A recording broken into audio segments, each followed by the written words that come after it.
Steely Dan built an incredible musical legacy, including a legendary run of albums from 1972 to 1980.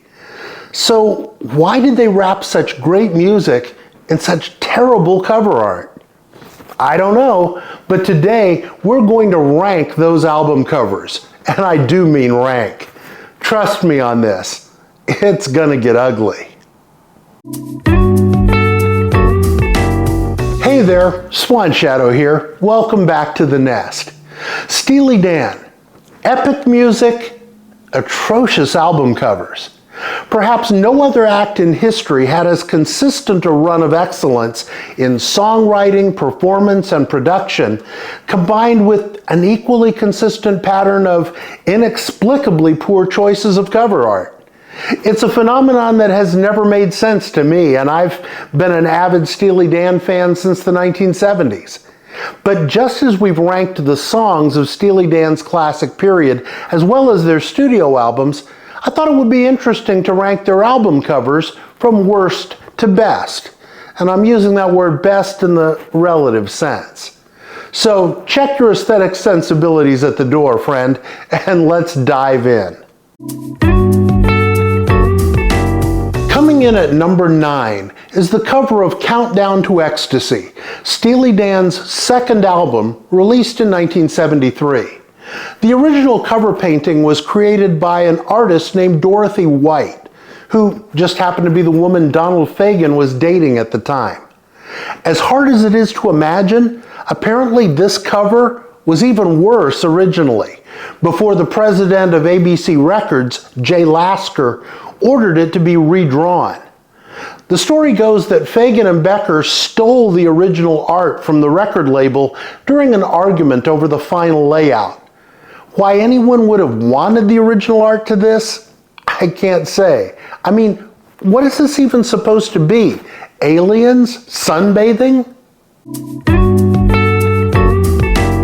Number 8 in our ranking is the cover of Can't Buy a Thrill, the debut album, released in 1972. Robert Lockert is the artist credited with this garishly colored photo montage. Let's see, we've got a lineup of prostitutes standing along a sidewalk in Rouen, France.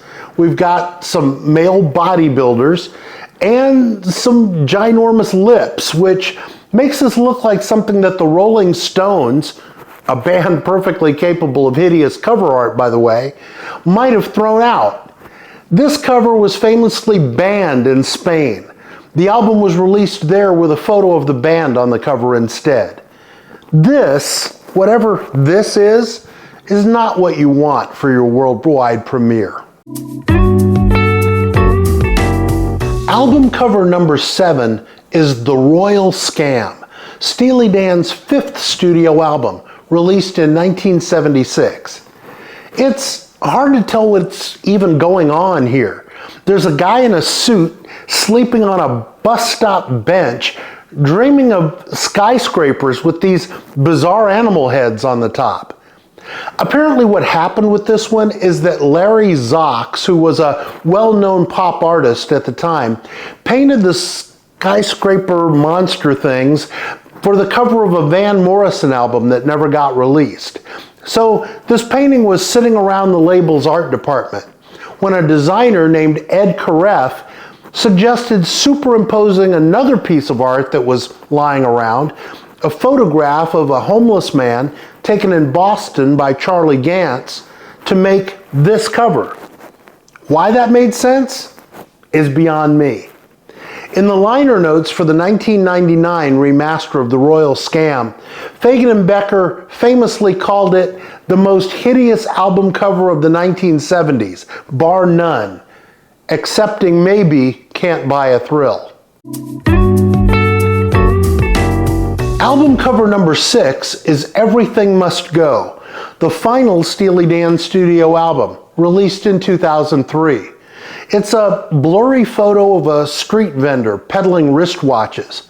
The guy is hiding his face, probably because he listened to the album and he didn't want to be associated with it either. In this one's defense, it does at least have some connection to the title of the album. Number 5 in our ranking goes to Katy Lied, the fourth album released in 1975. It's an out-of-focus shot of a katydid, which, in case you're not up on your entomology, is an insect related to grasshoppers and crickets. The name of the insect comes from the sound it makes, which someone somewhere thought sounded like the phrase katydid. The title of the album comes from the lyrics of the song Dr. Wu. Katy lies, you can see it in her eyes. I don't think the Katy in the song is an actual insect, but I could be wrong about that. Maybe it's a Kafka-esque sort of thing. The fourth album cover in our countdown is Two Against Nature, the reunion album released in 2000. A lot of people assume that the silhouettes in this photograph belong to Becker and Fagan, but the original photograph, titled Shadow Games, dates back to the late 1970s, more than 20 years before it became an album cover. The photographer Michael Northrop was hiking in a state park near Chicago with his then-wife and 2 friends. When the afternoon sun started making these long shadows, Northrop picked up his camera and snapped this photo.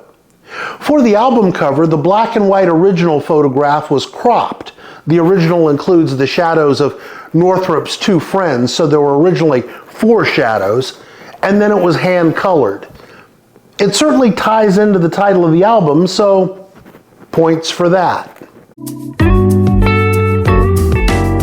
Getting into the top 3 is Gaucho, the 7th and last of Steely Dan's classic period albums, released in 1980. The cover art is based on a low-relief sculpture by Argentine artist Israel Hoffman, entitled Guardia Vieja Tango, or Old Guard Tango. The original is located in a street museum known as Caminito, which is in La Boca, a neighborhood of Buenos Aires. As an album cover, it's not spectacular, but I guess it works. Landing at number 2 is the cover of Pretzel Logic, the 3rd studio album released in 1974. This photo of a New York City pretzel vendor was taken by Rayanne Rubinstein, a photographer renowned for her portraits of musicians and Hollywood celebrities.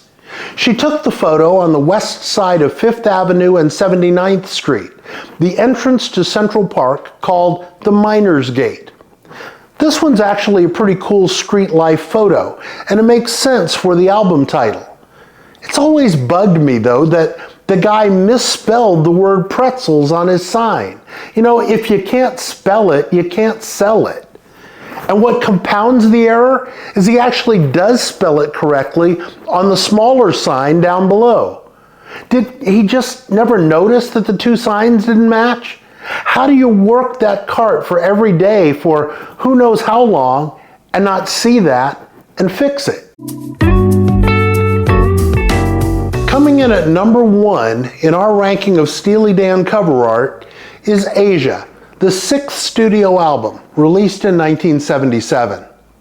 I suppose it makes sense that Becker and Fagan's most technically brilliant album should also have benefited from the best cover art. The iconic image features a portrait of model and actress Sayoko Yamaguchi, taken by photographer Hideki Fuji. The cover itself was designed by Patricia Mitsui and Jeff Weston. This is the level of art to which all album covers should aspire, and it is without question the finest looking cover that any Steely Dan album ever got. Side note, Donald Fagen said that Asia was the name of a Korean woman who married the brother of one of his high school friends. So, there's that. There you have it, our ranking of the 9 Steely Dan studio album covers. Which of these covers is your favorite? If it's not Asia, you're probably wrong. Which is your least favorite? Do you share my opinion that with 1 or 2 exceptions, Steely Dan's album covers kind of suck? How would you rank these images? Let me know in the comments. As always, if you've enjoyed this video, please tap that thumbs up button. And while you're tapping, go ahead and subscribe to this channel and hit the notification bell so that YouTube lets you know when we've got fresh content coming your way. Until we see you again, be well and stay steely. And hey, is there gas in the car? Yes, there's gas in the car.